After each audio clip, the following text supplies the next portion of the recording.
Well, they're the things of your toolbox, you know, and they're the things that kind of get me up in the morning, right? What are the questions, and how do I frame them in such a way that they both energize me and they lead me to other kinds of questions that need to be posed, if not answered. So I have lots of questions. I don't have like many answers, but I have lots of questions.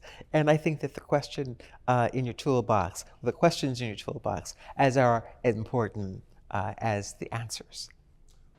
Questions as tools, yeah. So to me, the first thing I think of in that context is that a question can be a tool that sort of drives a project towards discovery. And so, we may, in some cases, we really start with a question. And, as an experimental physicist, you could build an apparatus that's designed to answer that question. But I also think of questions as questions kind of evolve. And I think that's also super important in this role of sort of questions as driving in driving discovery. And to me, I think that's actually, in some sense, part of the joy of science is that we don't always need to have one single question we're going after. I often have in my mind, I would say, more of a space that I want to explore, right? And as I explore that space, new questions come up.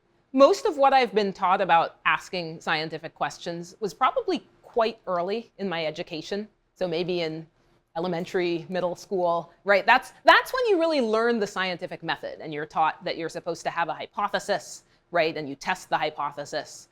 And I would say, as I progress towards PhD research in this amazing field of sort of what I would call quantum engineering with these laser-cooled atoms, we weren't always just asking questions. There was also sort of an engineering mentality of, we know in principle, if we can control our quantum mechanical systems well enough, we can make resources that will allow us to have better atomic clocks or better computers. And it's a matter of, how do we actually, there's a how question there, how do we build the system that will let us do that? But it's not always I have a hypothesis and I'm testing it. And so often in sort of the day-to-day research in the lab, the place where we apply the scientific method is, why isn't the experiment working the way it should? This coil is supposed to be producing a magnetic field and I don't see it, why not? And in the day-to-day problems, I think it's because possibly this wire is broken, right? And let me test that. And so we use the scientific method all the time in the day-to-day problem solving. In the bigger picture science, it's often a little bit more this idea of there's a space I'm exploring, there's a set of long-term goals of technologies that we might be able to realize if we have sufficient control. And then there's a whole host of questions of, how do I get that control? And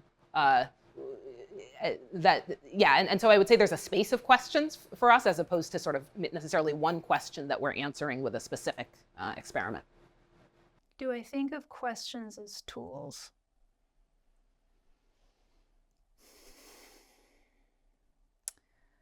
I think very often a question can be a defense mechanism. I am certain that I've done that before.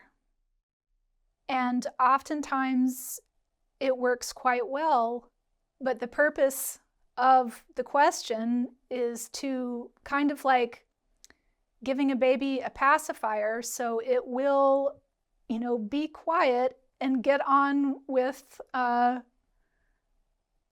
what it needs to do so that in the background, the larger unasked question can have its way. I think often in the past, my questions have been pretexts to occupy a demanding superego who might be nervous at what we're really getting into. Questions as tools doesn't have a particular meaning for me, but it makes me think about the fact that the question is the avenue and the process and the search. And oftentimes we don't find the right question initially. In fact, in my own research, I found that you arrive at an answer and you arrive at something original. And only then can you state the question. The question is a tool for exploration, but it's really that search for questions that drives us as researchers.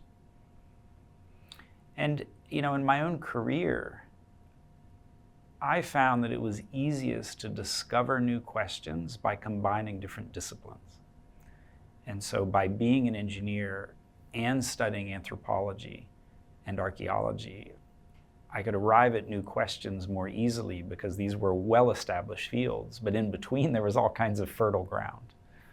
So the kinds of humble questions that I worked on were things like, how does a grass suspension bridge from the Inca period survive for 700 years in the Andes Mountains when the lifespan of the grass is only about 2 years before it decays?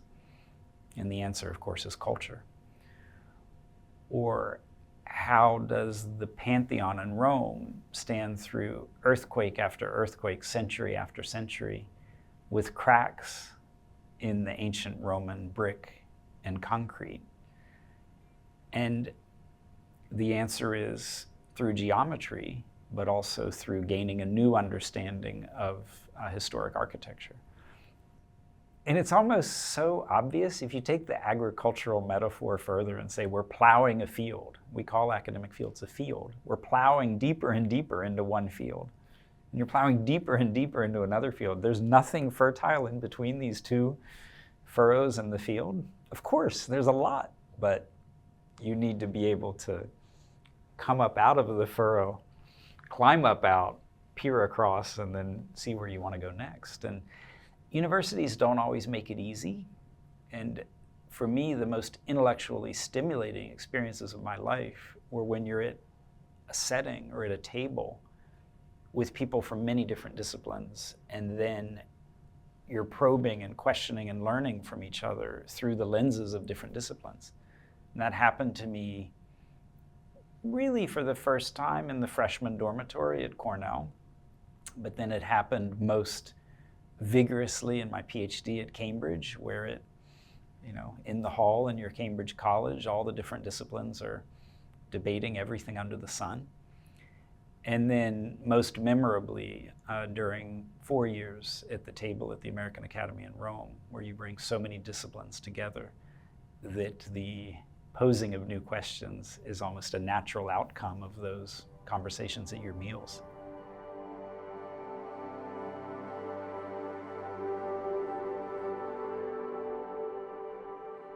When Pat and I answer questions, we do it through making things. Making a dress, making a shoe, editing our footage, figuring out what's in the background. We do it by making things piece by piece. When the piece is finished, when the overall film is finished, then we will find out what we were asking. And if there is any answering, much less any questioning. So that's something that sets artists apart from academics and philosophers, is because they do the work of the questioning in the studio and through some form of making. And with that in mind, I feel that to then layer on a bunch of verbal questions like, what was the French Revolution about? Or what is the role of women at Versailles? I think it's just almost too much, and it could potentially come close to suppressing the real mechanism of questioning and answering in an artwork, which is approached through making. We are certainly not out to make an empty shell or something that isn't resonant or doesn't have anything important to say. But I think that to try to find out mid-process what it would be hubristic, basically, and could risk predetermining, overdetermining, or even harming the work by curtailing the making process, which is the primary process. I think a lot of the exchange between artists about this like inner flame, the inner question, the most important thing that must be protected, it's almost always an unspoken thing, but you recognize someone else's inner kernel, this inner flame, and you respect it and can be grateful to it, but it is difficult to refer directly to it. And I'm a little astonished that we are talking about it, but I attribute that to your very genteel and understandable curiosity. And maybe I was just finally, like, maybe I'm just ready to talk about it, but talking about it directly is like demanding to know what someone's underwear looks like, or, you know, just something kind of wildly inappropriate. But you can tell when someone has it. You can tell when someone has this inner question that belongs to them and no other, that hasn't been grafted onto them from the outside. I think that it's constantly changing. I think that you have to understand you're the amalgam of all these kind of experiences, and there should be life lessons all the time. You know, this question idea, I think I do refer to James Baldwin when he talks about the purpose of art. Now, I should get the quote exactly right, and if you could find it, you can have it below this. But I interpret what he said. The purpose of art is to excavate the question that's been buried by the answers. I think that is entirely, I'm driven by that purpose. That, yes, because all answers are there to, I think, direct us politically, socially, into a certain way of being. And it does not allow for the completion of your own quest. And so to find, and also in the true sense, the question is what lives. So engendering the question, creating the questions is a drive in me, you know. And that can occur in many ways, you know, but that should be a goal.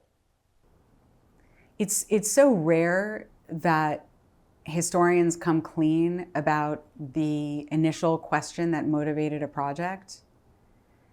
Often that question will be buried under layers and layers of more sophisticated questions that are meant to frame the book that they ended up actually writing. But that isn't always where they began. And that process itself is really fascinating to me, right? Like, you start with one question and then you end up with hopefully a better question, right? Or at least with an answerable question based on the sources at your disposal. I think to some extent, you know, historians are trained to work that way. It's just that questions are fungible. There isn't kind of the question. Like, there sort of just has to be a question. And that question can change and alter over the course of a single project. And I think we all work like that. It'd be nice maybe if we kept a record of, you know, kind of stratigraphy of the questions in the process of a project. So I think, especially as an artist, but I think in most fields of inquiry, if we're really honest about it, that sense of kind of play and being in a space where you don't really know where you're going allows you to come up with those more complicated questions, I think. And so, yeah, I'm really grateful to my parents for allowing me to and validating those kinds of spaces. I've had some really amazing teachers along the way too, who also through the assignments and the classes showed me the value of like, what is it to take a question as far as you possibly can. So an assignment or set of assignments as an undergrad art student that were super influential to me were from my art professor, Ed Epping. It was a drawing class, and we had to do, the first assignment was 25 drawings of a glass, like just a drinking glass, a piece of string, and a rock, I think. And we were like, oh God, this is so boring. Oh my God, we have to do this 25. And we came to class the next, whenever the assignment was due, with these 25 drawings. And then he said, now you have to do 50. And it was just like, you didn't think you could do it. And then I think we even had a third one where you had to do 100, right? But what happened for me was, I think why I became an artist, honestly, as wanting to continue on as an art major, was that you saw yourself like within a certain set of how this glass, rock, and string could be organized, like figuring out all the possible permutations of that, and then you are stuck, like totally stuck. And then like there was this revelation where you're like, oh, I didn't think about like stacking them, or I didn't think about like looking through the glass at the other things or something. You would just feel your thought process move sideways into a whole new vein of inquiry. And then you could do like 10 in that, right? But then you get stuck again, and then you had to, and so watching how that getting to the, like pushing a question as far as you can in one track, and then feeling yourself open up to a whole other question or a whole other track within that question was just exhilarating. A question is a proposition with a California upspeak at the end, with a question mark at the end. But there's another sense of question, which is much broader and either is metaphorical as surely like that. One could say that the animal is just simply a welter of questions. The brain in its bone bubble saying, what? And those are its questions, and the responses are coming in. That can't be the kind of question that you're asking about.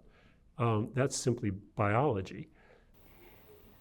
I think some of my teachings, I've been thinking about this idea of context and this notion that if a question excites you, it's okay to pursue it, not worry about what is known, or not worry sometimes in the early phase too much about that you are either in a new or old territory. So this almost a personal approach to science, or what Tim Mitchison and a couple other people have described as a taste in science. I think I find in my teaching wanting to make sure that the students feel comfortable that it's not someone else's judgment that provides significance to an idea. It's our own personal drive and how deep you go. Because literally every question you ask, it's a bottomless pit. That's what we have learned in science.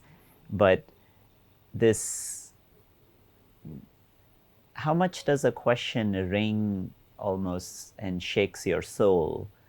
And how far would you go to pursue it is very personal. But I think something that early on we don't share, because it almost feels like science is some kind of a system. You come in someplace, you graduate, you arrive, and you're given a class of questions or what is allowed and not allowed. And I think that's really is broken.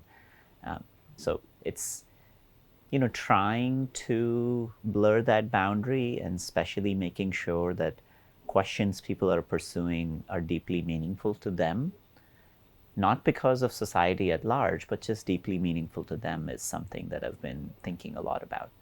Not that I'm always successful. There's a lot of pressures in science that push us in directions that you find attractive because of funding or publishing and other sets of approaches. So I'm still fighting. But I think if we can make people appreciate that science is a body of work that's much more of a lifetime expedition, then you get to appreciate that, that marathon does require that you point it in the direction that you care about. Going back to this idea of when I started thinking about the ocean almost 5 or 6 years ago, the questions all arose from a very historic perspective. Just, I wanted to know how Darwin or Haeckel felt at sea. Just why, what were they doing, why they asked those sets of questions. And, it was not possible to read everything that they had written and still deeply understand their motivations around the sets of questions.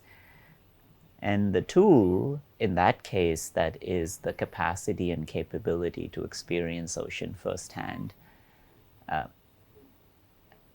really changes if, now I feel comfortable sometimes going back and putting myself in the foot of some of the work that I've admired. And it's only because of the access to same sets of tools.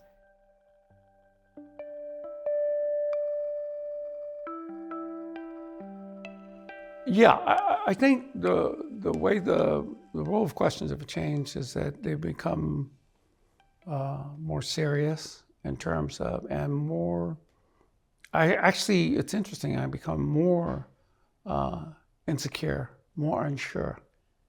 I'm slower to respond. I've tried to be more thoughtful. And there's room for this spontaneous outburst, you see, because you have to make a statement. But then you spend a lot of time really adding the question upon the question, like, is this really doing it? Again, going back to this, make sure your delusion isn't getting the better of you and thinking you're an artist of that caliber, that you're really doing it so beautifully. You see, I think that I do notice a slowdown, and but because of the importance of the search, of the challenge, the stakes are higher. Has my use of questions as a tool evolved over time? Yes, as I've gotten more mature, I've become, and I mean mature by having a little bit more courage, a kind of an independent thinking. That's where I'm always questioning things, to the point where when I go to my studio with people working, they don't want me to look at projects, right? Because I'm going to question it immediately. Well, why did you do that? Why is that there? Can I take that away? Is it okay? Right? And again, it's generational. I think it's happening. There's less questioning today, which worries me, right? And I think a lot of it has to do with the availability of information and people thinking that information that they're seeing either on their phone or their desktop is true, right? Where before we had all of these tools, it was an analog society where you had to go in search of. And it was that search that you would bump into something else. You might bump into 5 other ways to see this, but now it's like, oh, I need to know what this means. Google it. Oh, that's what it means. Done. And so really trying to reckon with that is something that I think the next generation is going to have to deal with. Yeah. I don't know. I'm trying to think of that. I think the sense of giving a space for your questions to evolve has remained the same, even though sometimes I have to keep learning that.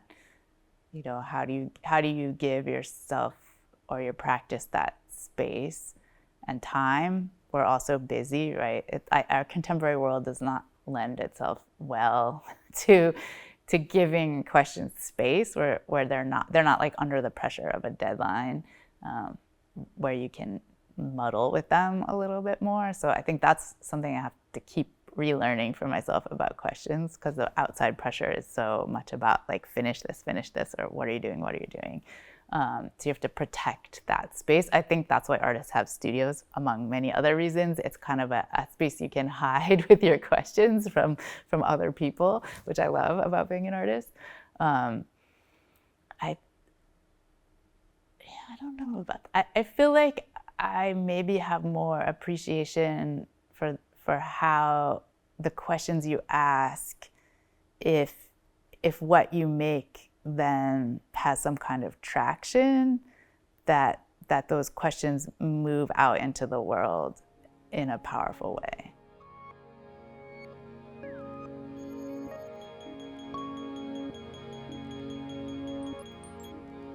How does a question actually manifest into the work, which is like if I'm making a piece of sculpture, if I'm making a landscape, if I'm making a built thing? We use a matrix, or I use a matrix, and on one side of the matrix, I will list the medium that I'm dealing with. At the top of the other are my questions for the medium based on the project. And so if I ask right now, we're working on a project in Emory in Georgia, and we're to design these 2 twin memorials for the enslaved workers that their history has been buried. And one of the concepts that came out of it was dark abodes, that we've just been interviewed people, and they were like, it reminds me of dark abodes, you know. And so I'm just writing these things down. And so now I'm like, oh, that's a question. What's a dark abode? And then if I ask the ground, so I'm asking them these things, and so I'm coming up with these new things that I would have never thought about. And that to me is how the question manifests in the thing. And a lot of people have done this. One of the questions that's in this big soup of questions is like how to get it done. And so then that's a little bit of its own little research thing. It might be, it's finding the right partner. It might be, but the goal, I would say, the goal is getting something done that is a physical response to that question. And it starts to give you data back. Is it working? How could it be different? How can you iterate on that? But yeah, it's part of the whole soup of the questions is like, who is going to help you manifest this thing in reality?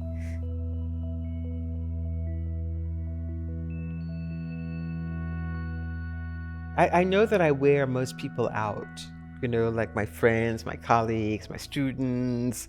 No matter what is presented, I always have like a set of questions for them about what it is, no matter what it is. So I'm kind of taxing in that way, but it's not. I wouldn't do anything to you that I wouldn't do to myself. I wouldn't do anything to my students or my colleagues or my friends that I wouldn't do to myself. So I'm asking myself all of these kinds of questions as well. Why are things the way they are? And is there anything that I can do about how things are the way they are? Is there any way that I might be able to change our circumstance, our condition? Is that possible? And who the fuck am I to make that assumption that I can change anything? And yet I do. And yet I do. And yet I do. And I think probably, again, the only way that I can understand my influence at this point is to the extent that I've been able to, in some small way, in some tiny way, to enlarge the questions of the field. And so I entered at a very particular moment in time, one of the few African-American women photographers who entered the field in the 1980s, right? And so usually the first ones through the door, have like, the wounds and the scars of that. And so I carry some of those wounds and scars. But I do know that in carrying them, I've also made things possible for other artists who did not have this chance, but for me. Or I should say, but for the likes of me. So to me, what I'm about to say is intimately connected with the role of questions, but if it's not obvious how, then please, press me on it. One of the things that I regularly have my students do is to write historical fiction, because I want them to encounter kind of up close and personal where the gaps are, where they have to use their imagination. And I also want to give them permission to use their imaginations. However, what I explained to them is that you're not permitted to go into the imaginative domain until you've really like read everything and uncovered everything. I'll ask them like a sort of small enough problem to begin with where they can really like read all the sources related to it, try to, you know, write some kind of, you know, narrative fiction on their basis. But the idea is you don't get to fill in the blanks unless you know that the blanks are really there and there's no information. I hope that somewhere in that process, it also teaches them that it's okay, that you shouldn't shy away from asking questions just because you suspect that they're unanswerable, right? Even a question that is unanswerable given the state of the sources is still worth asking because you never know where it might lead you imaginatively or otherwise. I mean, not only could I imagine making questions a more explicit part of my pedagogy, I think probably there would be a lot of benefit in doing so because too often we're kind of focused on the answers to the exclusion of the questions because the answers, we think, are what matters. Questions are at the very heart of why I teach. I mean, and how I present the studios that I would offer to the students at the GSD, for example, where I teach. It's the whole reason of doing it, of offering a design studio, is to start probing a question that you have. And then you try to set it up so that it is interesting and provokes the students to also want to get at that question and try to address it. So it is really the heart of every project that I offer at school. For me, it's always been my whole practice is based on this question, and I think that came from like doing a thesis project where it's not an assignment. It's really, you know, a thesis is like, what is the question you want to address, and then you start to do the research based on that. So that's kind of my last class in graduate school. That was like a year-long thesis project that just kind of turned into my practice and also the way I teach. Well, I do tell them that this thing that we all think of, that when I'm you know, lightheartedly calling the physics model, that it's not always that way. That the question sometimes comes out of the data. But I also teach them that sometimes, I don't know, I think about this for language processing. You know, we're exploring some text and we're writing some programs to understand what's going on in the text. And where does the research question come from? Well, sometimes we had it before, sometimes it comes from the text. But also, which field does it come from? So sometimes I'm not the asker of the questions, I'm the answerer of the questions. And somebody else, my interdisciplinary collaborators bring the questions. Sometimes I'm the interdisciplinary collaborator. So if we're asking a linguistics question about how meaning has changed over time and we get these historical texts and we're looking at meaning over time, I'm both the asker and the answerer of the question.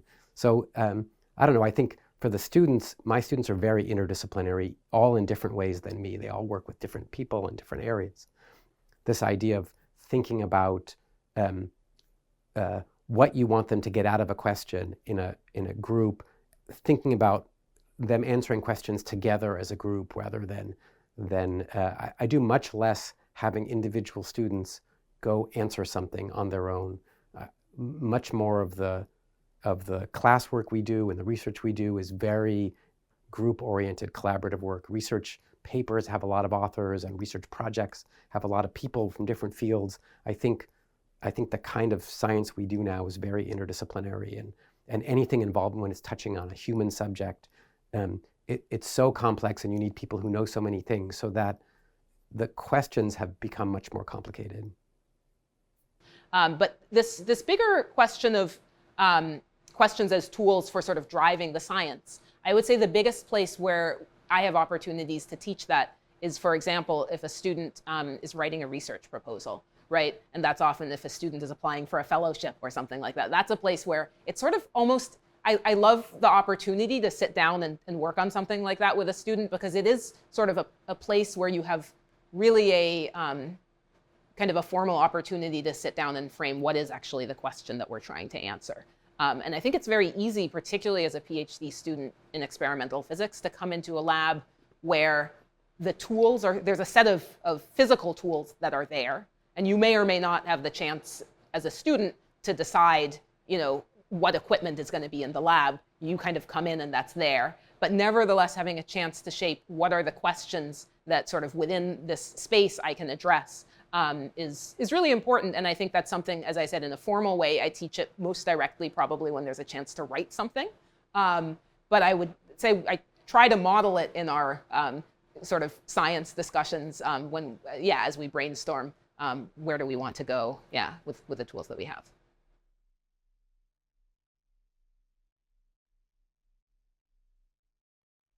If it harms you. A question is bad if it harms you. And the way it can harm you as an artist, and it's very common, is a bad question can distract you from your real purpose in the way that, for example, the way most artists think is by making things. But a bad question that an artist really fixates on might convince them that that it can be answered by intellectual means, when they might really need to answer that question by material investigation. So basically, a bad question is one that confuses you about how to answer it. If you shoot an arrow at the barn and then draw the target around the arrow, then you have discovered something, but perhaps not much. If you permit the results to inflect the question, then you're liable to produce false positives because of random patterns, which will just naturally occur. And this is bad for scientists, but it struck me as I was hearing about this that it's precisely what a poet does, is to p-hack the data, throwing out the outliers and concentrating on where the signal seems to be coming in. And I think that's because the claim on the poet is not to correspondent truth, but to emotional coherence. And that permits a process which is vicious in one domain and necessary perhaps in the other. Yeah, I would say in the engineering side of my field, in the which is called natural language processing, we're in a phase now where science is moving extremely quickly. And in the areas where when things are moving very quickly, everyone's asking the same question because there's an obvious next question. And I don't know, the sociologist of science, Robert Merton, said that that's how science generally works. Science discoveries proceed in multiples. Like everybody's working, there's an obvious next thing and everyone's working on it. And so people are competing and I feel like that wasn't always true in my field, and right now I think it's exceptionally true. Everyone's, students get scooped by some other student in another lab because there's sort of, right now, there's an obvious set of next questions. So that's another piece of advice I give my students is don't work on the obvious next question because somebody else will solve it, and so why were you there? You didn't matter. And also, somebody will scoop you and publish their paper, and then you can't write your paper. So try to come up with a question that isn't incremental. And that's, of course, hard because the obvious question is the one that jumps out at you, like you want to know this thing. And you have to skip that and step back and ask for the bigger question.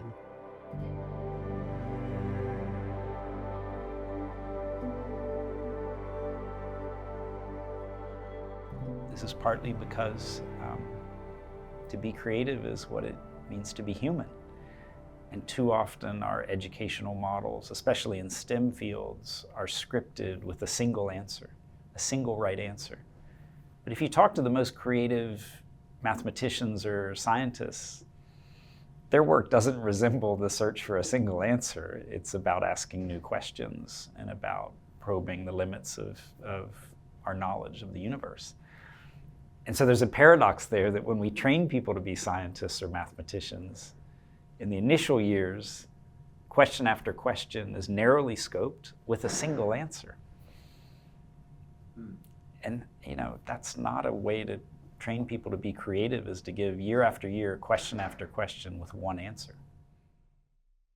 If you had said to me at 22, your life will be a search for questions, I would have thought that was a very strange hypothesis. It just wouldn't have seemed relevant, because at a young age, we tend to think about how we're going to support ourselves or where we're going to live next, and rather mundane things. And through my 20s and through academic training, my greatest joy has been discovering new questions and helping others ask new questions as well. And that has to be our role as academics, not telling anyone answers, but helping people ask new questions. But for me, creativity is a natural outcome of questions. And maybe behind all of that is curiosity and a desire to explore and to have curiosity and to ask questions also is a certain act of humility, because it means you don't know the answer. And that, again, that is absolutely essential, to be curious and to be humble. Otherwise, you're not asking questions. So then I suppose, I haven't really thought about this before, but I suppose the curiosity is a necessary precursor, which leads to new questions, which leads to creativity. And I don't see creativity as a starting point. I see it almost as an outcome of curiosity and questioning. I think the most generative questions are questions that are out of a genuine recognition of one's own abject state of ignorance. In other words, if you're constructing a question based on some things that you know, or some things that you might really wish to be true, that's not productive. But if you're asking questions because you're experiencing what Carlo Ginzburg calls the euphoria of ignorance, those are generative questions. There's a kind of, just state of humility and like objection before the vast mysteries of how human beings have lived in the past. And unless you're allowing that kind of euphoria of ignorance to really touch you and mess with your mind, you're sort of not you're not going there. You're not playing the game. That creativity has to do with, in a sense, with distress tolerance, right? With allowing questions to hang, and with not knowing where one's going and being okay with that, right? You have to be willing to kind of live in that state of ignorance, which is different from willful ignorance, right? But you have to be willing to recognize and to some extent enjoy your own abject state of ignorance about a particular thing